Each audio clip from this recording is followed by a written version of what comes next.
Hello friends, உங்கள் மாடி தோட்டத்தில் செடிகள்லாம் இந்த மாதிரி பசுமையாக இல்லை, ஆனால் வாடி போயிருக்கு. 2 வேளையும் நான் தண்ணி ஊற்றுறேன், நிறைய அதுக்கு வேண்டிய உரங்கள் கொடுக்குறேன். அப்போவும் என்னுடைய செடிகள்லாம் ரொம்ப வாட்டமாக இருக்குது, காஞ்சு போயிருக்கு. நிறைய செடிகள் பட்டு போயிடும் போல் இருக்குது அப்படின்னு நீங்கள் சொல்கிறீங்களா? அப்படி இருந்ததுன்னா நீங்கள் கவனிக்க வேண்டியதெல்லாம் ஒரே ஒரு விஷயந்தாங்க. அந்த செடிகளுடைய வேர்கள் அந்த நீங்கள் கொடுக்குற சத்தையோ தண்ணியையோ நல்லபடியாக உறிஞ்சி மேலே வரைக்கும் கொடுக்கறதில்ல அப்படின்னு அர்த்தம்.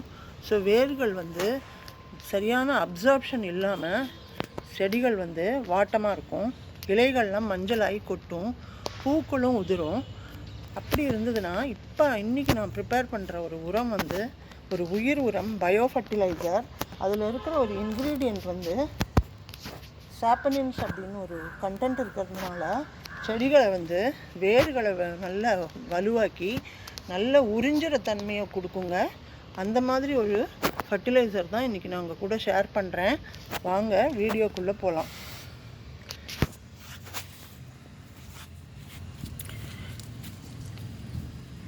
இன்றைக்கி நான் எடுத்துருக்கிறது ஒரு பயோ ஃபர்டிலைசர் பண்ணுறதுக்காக கொஞ்சம் பழைய சாதங்க.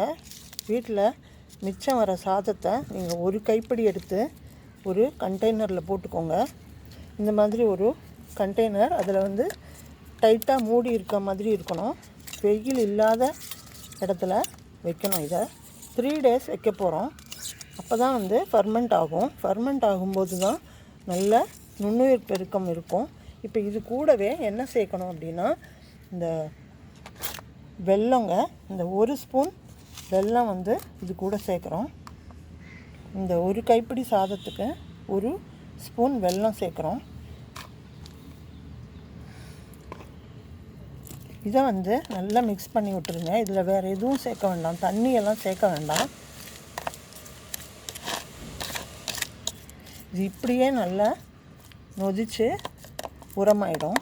இது கூடவே நான் சொன்னேன் இல்லையா, அந்த செடிகளுடைய வேர்கள் உறிஞ்சும் தன்மையுடையதாக இருக்கணும். எல்லா சத்துக்களையும் அது அப்சார்ப் பண்ணி நம்ம செடிகளுடைய மேல் பகுதி வரைக்கும் கொடுத்தா தான் செடி ஆரோக்கியமாக வளரும். அதுக்காக நம்ம இன்னொரு பொருள் என்ன சேர்க்க போகிறோம் அப்படின்னு கேட்டிங்கன்னா, இந்த மாதிரி வெந்தயம். நம்ம கிச்சன்லேயே கிடைக்கிற வெந்தயத்தில் 1 டேபிள் ஸ்பூன் எடுத்து நீங்கள் நல்லா ஓவர் நைட் ஊற வச்சுருங்க. ஊற வச்சு மிக்சியில் அரைச்சிட்டு அந்த அரைச்ச விழுதையும் இந்த இருக்கு பாருங்கள், இதுலேருந்து 1 டீஸ்பூன் நல்லா இதுவே இது கூடவே அரைச்சதுனால பொங்கியிருக்கு. இப்போ இதையும் நீங்கள் ஃப்ரெஷ்ஷாக அரைச்சி கலந்தாலே போதும். இதில் 3 நாள் வச்சு நல்லா மிக்ஸ் பண்ணி விட்டிங்கன்னா, 3 நாள் வச்சா இதுவே உங்களுக்கு நொதிச்சு வந்துடும். ஸோ இதை நல்லா கலந்து விட்டுட்டு ஒரு மூடி போட்டு ஒரு நிழல் பாங்கான இடத்துல 3 நாள் வச்சுருங்க. இப்படி ரெடி பண்ணின உரம் தான் இதில் இருக்கிறது. இப்போ பாருங்கள் அது எப்படி இருக்குதுன்னு பார்ப்போம். இங்கே பாருங்கள் எவ்வளவு நல்ல ஃபங்கஸ் ஃபார்ம் ஆகி, இது குட் ஃபங்கஸுங்க. இது ஃபார்ம் ஆகி இது எப்படி அந்த வெள்ளத்தோடையும் அந்த வெந்தய விழுதோடையும் சேர்ந்து ஒரு நல்ல ஒரு பயோ ஃபர்டிலைசர் ஆகிருக்கு. Fantastic fertiliser. எல்லா செடிகளுக்கும் கொடுக்கலாம். இது எப்படி கொடுக்கலாம், எப்போ கொடுக்கலாம், எந்த விகிதத்தில் கொடுக்கலாம் அப்படிங்கிற டீட்டெயில்ஸ் நான் இப்போ சொல்கிறேன் பாருங்கள். நீங்கள் அதே மாதிரி செய்து எல்லா செடிகளுக்கும் கொடுங்க. ஒரு பூ கூட கொட்டாது, நிறைய பெண் பிஞ்சுகள் பிடிக்கும். காய்கறி செடிகளில் நிறைய காய்கள் கிடைக்கும் உங்களுக்கு. இலைகள்லாம் பாருங்கள் எவ்வளோ பெருசு பெருசாக வளர்கிறது. அப்போ தான் உங்களுக்கு பச்சையம் நிறைய இருக்கும், ஃபோட்டோசிந்தசிஸ் நடக்கும். எல்லா செடிகளும் ஒரு பூ கூட கொட்டாமல் நல்லா உங்களுக்கு காய்பழம் கொடுக்கும். இப்போது இது இந்த வெந்தயத்தில் இருக்கிற சாப்பனின்ஸு, அப்புறம் மேங்கனீஸ், அயர்ன், மெக்னீஷியம், இதெல்லாம் தான் உங்களுக்கு நல்ல ஒரு ஊட்டச்சத்தை செடிகளுக்கு கொடுக்க போகிறது. அதே மாதிரி பழைய சாதத்துலேயும் செடிகள் வளர்ச்சிக்கு உண்டான எல்லா சத்துக்களும் இருக்குது. அது கூடவே வெல்லம் ஒரு நேச்சுரல் ஃபர்டிலைசருங்க. இது தனியாகவே கூட நம்ம சில சமயம் கரைச்சி செடிகளுக்கு கொடுக்கலாம். வெயில் காலத்துக்கு ஏற்ற ஒரு உரம் தான் இன்றைக்கி தயாரிச்சிருக்கோம். ஸோ இந்த வெல்லத்தில் வந்து அயர்ன் இருக்குது, மெக்னீஷியம், பொட்டாசியம் எல்லா சத்துக்களும் இருக்குது. நீங்கள் வீட்டில் வேஸ்ட்டாக போகிற வெல்லத்தை கூட இந்த பழைய சாதத்தில் கலந்து கொடுக்கலாம். நல்ல வெல்லம் தான் வேணுங்கிறது இல்லை, நாட்டு சர்க்கரை கொடுக்கலாம். நல்ல கட்டி வெல்லத்தையும் கரைச்சி நீங்கள் யூஸ் பண்ணிக்கலாம். ஸோ இது வந்து பொடி வெல்லம் 1 ஸ்பூன் அதில் நான் கலந்தது. ஸோ வெல்லமே வந்து ஒரு நேச்சுரல் ஃபர்டிலைசர். முக்கியமாக வெல்லம் வந்து நிறைய உரங்களில் நம்ம ஏன் கலக்கிறோம் அப்படின்னா, வெல்லத்துக்கு வந்து கலக்கும்போது ஒரு வாசனை வந்து ரொம்ப நல்லாயிருக்கும். எந்த பூச்சியோ கெட்ட வாடையோ வராமல் இருக்கும் அந்த உரத்துக்கு. 3 நாள் 5 நாள் 7 நாள் வச்சா கூட உங்களுக்கு வந்து அது கெட்டு போகாது. இந்த உரம் நல்ல பூஞ்சை தான் ஃபார்ம் ஆகுமே தவிர கெட்ட பூஞ்சை ஃபார்ம் ஆகாது. அதே மாதிரி பூச்சிகள்லாம் புழுக்கள்லாம் வராமல் இருக்கும். வாசனையும் ரொம்ப நல்லாயிருக்கும். இந்த உரங்களை தயாரிக்கிற அந்த பேட் ஸ்மெல் வரவே வராது. அதுக்கு தான் இந்த வெல்லத்தை நம்ம சேர்க்குறோம். அது கூடவே இந்த வெல்லம் வந்து நல்ல ஒரு ஃபர்டிலைசர். ஸோ இந்த உரத்தை வந்து நம்ம இப்போது இந்த அளவு இருக்கிறது வந்து நீங்கள் பன்மடங்காக தயாரிச்சுக்கலாம். நிறைய செடிகள் இருந்ததுன்னா இதை நான் வந்து ஒரு 10 லிட்டர் தண்ணியில் கலந்துக்க போகிறேன்.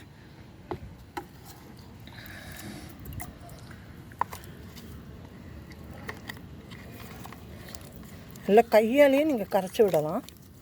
அப்போ தான் நல்லா கரையும். ஏன்னா இந்த சாதம், வெந்தயம் எல்லாமே கொஞ்சம் கொழுப்புத்தன்மை உடையது.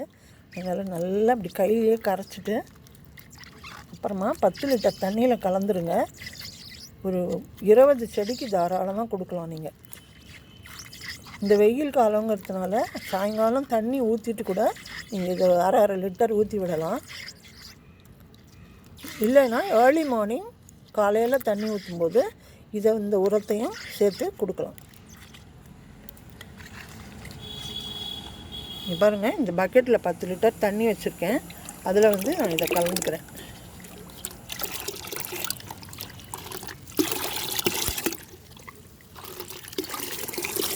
நல்லா மிக்ஸ் பண்ணிவிட்டு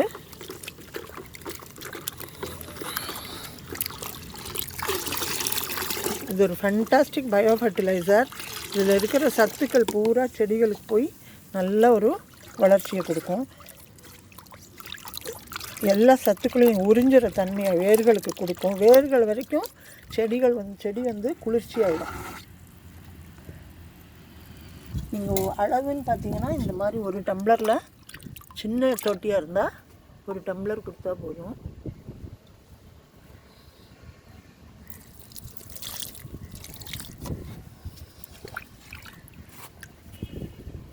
பெரிய தொட்டியாக இருந்தால் நீங்கள் 2 டம்ளர் கொடுக்கலாம். எல்லா செடிகளுக்கும் கொடுங்க. உங்கள் செடிகள்லாம் ரொம்ப சந்தோஷப்படும். ஏன்னா அவ்வளோ நல்ல உரம் இது.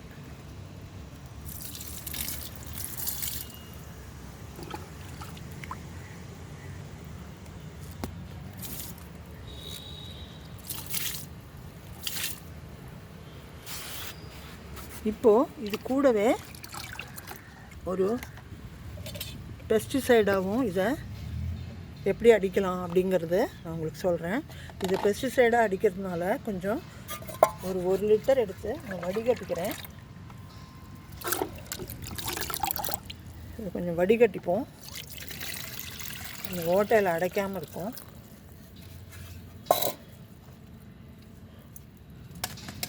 இப்போது இந்த 1 லிட்டர் தண்ணியில் இங்கே பாருங்கள், இந்த டர்மரிக் ஒரு டீஸ்பூன் இல்லைன்னா அரை டீஸ்பூன் எடுத்தால் கூட போதும்.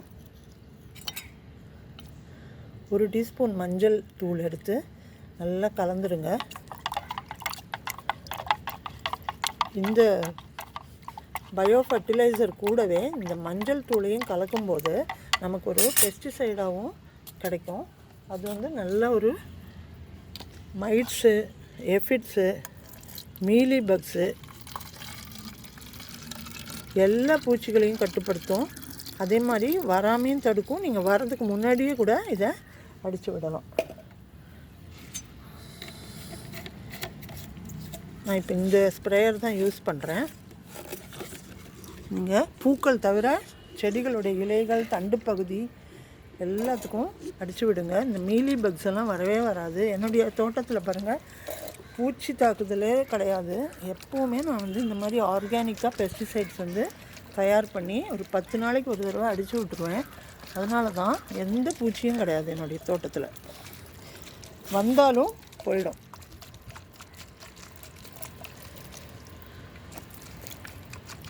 இந்த ரோசஸில் வர ஏஃபிட்ஸு, அந்த இலைகளில் வர பூஞ்சை எல்லாமே இதில் இந்த பெஸ்டிசைடில் கட்டுப்படும்.